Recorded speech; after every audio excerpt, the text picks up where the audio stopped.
கடந்த ஒரு ஆண்டு காலம் முடிவடைந்த நிலையில் ஜனாதிபதி அன்றகுமார் திசாநாயக்க மக்கள் சற்றும் எதிர்பாராத பல்வேறுபட்ட விடயங்களை மக்களுக்கு செய்து கொண்டிருக்கிறார். இவர் பல்வேறுபட்ட விமர்சனங்களை தாண்டி ஜனாதிபதியாக பதவியேற்றிருந்தாலும் தற்போது நடைபெறுகின்ற ஒவ்வொரு விடயங்களை பார்க்கும் போது அனுரகுமார் திசாநாயக்க மேலும் மேலும் மக்கள் மனதில் குடிகொண்டும் நீங்க இடம் பிடித்து சிம்மாசனம் போட்டு அமர்ந்திருக்கின்ற ஒருவராக மாறிக்கொண்டிருக்கிறார்.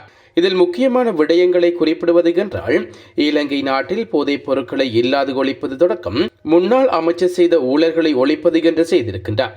அத்தோடு ஆரம்பத்தில் ஜனாதிபதி அவர்கள் சொல்வதை செய்ய மாட்டார் என்கின்ற மக்களின் எண்ணம் தற்போது மாறிக்கொண்டிருக்கிறது. அது மட்டுமன்றி மக்களுக்கு கொடுத்த வாக்குறுதிகளுக்கு ஏற்ப அவர் தொழிற்படுகின்றார். மக்களும் ஜனாதிபதியின் பக்கம் சாய ஆரம்பித்திருக்கின்றார்கள். இந்த நிலையைத்தான் எங்கள் அனைவராலும் தற்போது காணக்கூடியதாக இருக்கிறது. இந்நிலையில் முன்னாள் அமைச்சர்கள் மீது சுமத்தப்பட்ட வழக்கு விசாரணைகளையும் எந்த அரசு தலையீடுமின்றி அவர் முழுமையாக செயற்படுத்தி காட்டியிருக்கிறார். இன மத பேதமின்றி இலங்கை மக்களுக்காக பல்வேறுபட்ட விடயங்களை அவர் நிகழ்த்தி கொண்டிருக்கின்றார். இதுவரை காலமும் பௌத்த மதம் முக்கியமாக இருந்த இடங்களிலும் சில தருணங்களில் நியாயமாக சிந்திக்கக்கூடிய ஜனாதிபதியாக இவர் திகழ்ந்து கொண்டிருப்பது மக்கள் அனைவருக்கும் தென்படக்கூடியதாக இருக்கிறது.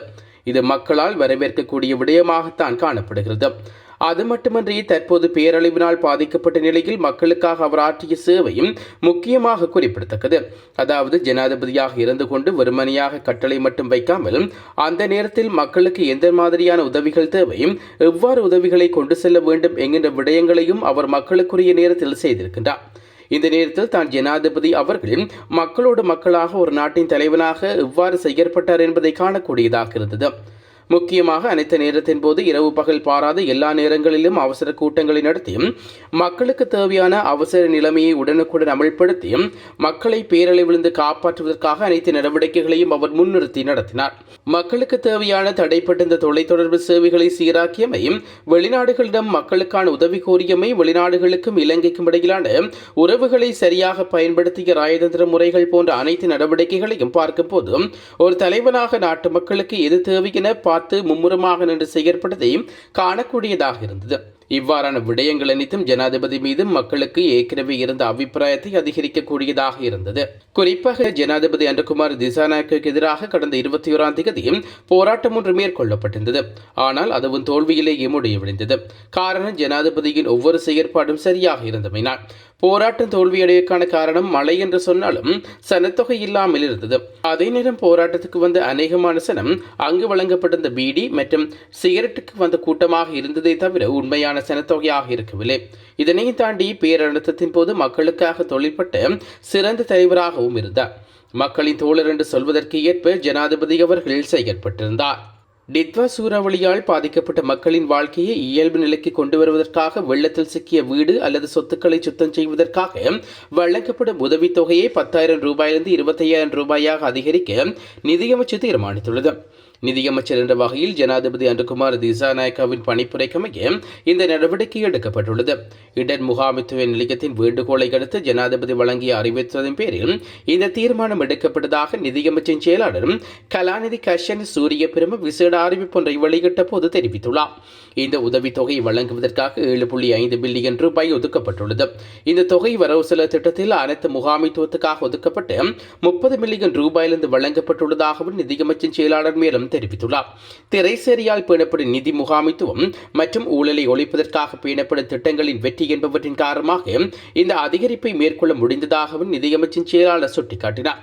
இவ்வாறு நிதி வழங்குவதனூடாக பிரஜைகளின் வாழ்க்கையை இயல்பு நிலைக்கு கொண்டு வருவது துரிதப்படுத்துவது என்றும் செயலாளர் நம்பிக்கை தெரிவித்துள்ளார். இதற்கான பொறிமுறை ஏற்கனவே தயாரிக்கப்பட்டுள்ளது என்றும் பாதிக்கப்பட்ட மக்கள் மற்றும் சிறு மற்றும் நடுத்தர வர்த்தகர்கள் தமது பிரதேச கிராம சேவையாளருடன் தொடர்பு கொண்டு இந்த நிதியை பெற முடியும் என்றும் செயலாளர் மேலும் குறிப்பிட்டுள்ளார்.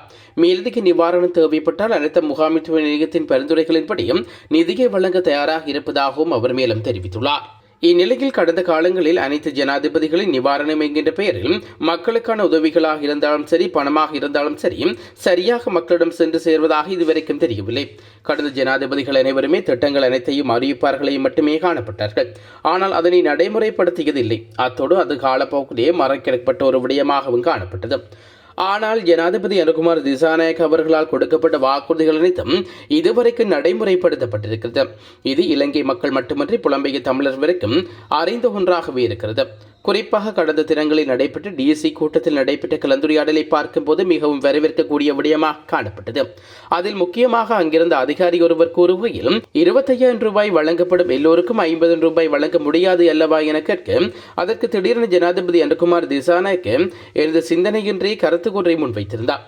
அதில் அவர் தெரிவிக்கையில் இரண்டையும் சேர்த்து 75,000 ரூபாய் கொடுங்களின் எம்மிடம்தான் காசு இருக்கிறது என்று தெரிவித்திருந்தார். மக்கள் அனைவருமே ஏற்கனவே பல இன்னல்களுக்கு மத்தியில் துன்பத்தோடும் துயரத்தோடும் கஷ்டப்பட்டு வருகின்றார்கள். இந்நிலையில் மக்களுக்கு பணத்தின் பகுதியை செலுத்துவதை விட முழுமையாக அப்படியே செலுத்துவது நல்லது என்று சொல்லியிருந்தார். அது மட்டுமன்றி இந்த 75,000 ரூபாய் பணத்தினை உடனடியாக 3 தினங்களுக்கு வழங்குமாறு அதிரடி உத்தரவை பிறப்பித்திருந்தார். அதிகாரிகளின் கருத்தினை ஏற்று மாற்று கருத்து ஒன்றினையும் ஜனாதிபதி முன்வைத்திருந்தார். இப்படியொரு ஜனாதிபதி இலங்கையில் முதல் தடவையாக பார்க்கின்றோம். முன்பு என்றால் பொதுமக்களின் காசை பிடுங்குவதிலேயே குறிப்பாக இருப்பார்கள். நிவாரணம் என்று வெளிநாடுகள் காசு கொடுத்தாலும் அதை தாமே சுருட்டிக் கொள்வார்கள். අපිට බැරිද 50,000 එකතු කරලම දෙන්න දෙපාරක් ගෙවනවට වඩා ඒක පුළුවන් නේද 25,000යි 50,000යි එකතු කරලා 75,000ම දෙන්න එක විතර නේද ජුඩ් අපිට නේ මුදල් දෙන්න කරලා තියෙන්නේ ඔය ඒක ගෙවන්න එකට නැත්තම් ආයේ වට දෙකක් යන්න ඕනේ 25,000යි 50,000 එකතු කරලා 75,000ම ගෙවන්න එනාට 25,000 දෙන හැම දිනාට 50,000 නැති වෙන්න පුළුවන් නෑ ඕක බෙදන්න යන්න එපා ඒගොල්ලන්ගේ ගෙදර ගම් වතුරට හානි වෙලා තියෙනවා අපි 25,000ක් දුන්නේ ගේ පිරිසුදු කරගෙන යන්න කියලා 50,000ක් දෙන්නේ ඒගොල්ලන්ගේ අර ගෘහ උපකරණ එහෙම නැත්නම් කුස්සිය උපකරණ විනාශ වෙලා තියෙනවා නම් ඒගොල්ලන්ට දෙන්න කියලා. ඒ 25,000 දෙන ඔක්කොටමත් ඒ 50,000 දෙන්න. එහෙම නැත්නම් ඕක ආයේ ඔබතුමාලට ප්‍රශ්න ඇති වෙනවා මට 25,000 හිමි වුණා. ඇයි 50,000 හිමි නොවුණු කියලා නේද? එහෙම නේද ඔබතුමාලා මොකක්ද අදහස? නෑනේ නේ. සාමාන්‍යයට නේද? ඒක දෙන්න. එන එක ඇප්ලිකේෂන් එකෙන් බේරන්න පුළුවන්. ඔව් අපි ඒ ටික දෙන්න. ඊට පස්සේ අපේ මේ චක්‍රලේඛනය ඇතුළත් වෙලා නැහැ ආගමික ස්ථානවල. දැන් ආගමික ස්ථානවලට මේ සතිය කැබිනට් එකෙන් ඒ තීරණය අරගෙන ඒකට අවශ්‍ය මුදල් ප්‍රතිපාදන අපි පන්සල් විතරක් නෙවෙයි පන්සල්, පල්ලි, කෝවිල් ප්‍රමාණයක් තියෙනව නේද? අපිට ඔක්කොම 28ක් තියෙනවනේ. මේ 28ට අවශ්‍ය මුදල් ප්‍රතිපාදන අපි ලබා දෙන්නම් සංස්කෘතික කටයුතු අමාත්‍යාංශයට. ඒකට ඒ හරහා ඕලන්න මුදල් ලබා බෙදන්න ඒවි නේද? ඒ 25,000ක් දෙන්න නේ. හරි. ඒතර ඒ 25,000 දීමනවත් අපි මේ පන්සල් වලටත් අනිකුත් ආගමික මධ්‍යස්ථාන වල දෙන්න කටයුතු කරමු. ඉක්මනින්ම අපි ඒකේ චක්‍රලේඛනය වන්නම්. පාසල් ළමුගේ ඉස්සෙල්ලා අපි කතා කරා ඒගොල්ලන්ගේ දීමනාව දෙන එක නේද? ඊළඟ අපි சுங்க திணைக்களத்தின் இந்த ஆண்டுக்கான வருமான இலக்கு 2,115 மில்லியன் ரூபாயாகும்.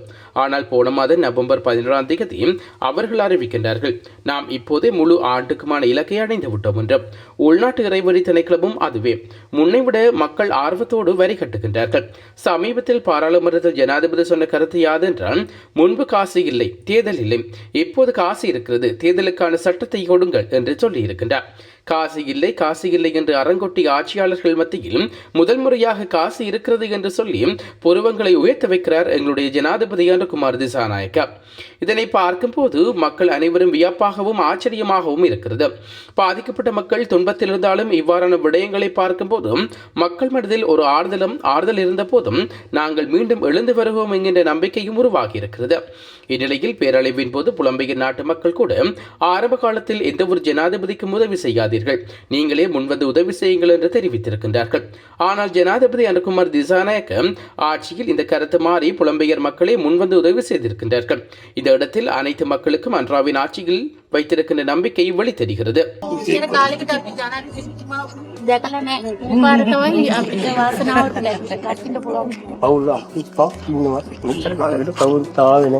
මාසෙකට සැරයක් යස්සෝක් යට වෙනවා මේ සැරේ සම්පූර්ණ යට වෙනවා කරුණාකර ඔබට බුදු බලව වේවා ඉක්මනට පුළුවන් තරම් කොයි හරි දේවල් ටික හදලා දෙන්න ජනයිපති.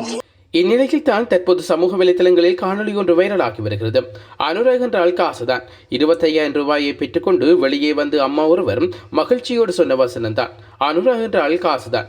அது சாதாரண வசனம் இல்ல, ஊழல் அல்லாத நிர்வாகத்துக்கு கிடைத்த உச்சபட்ச பாராட்டு என்றுதான் சொல்ல வேண்டும்.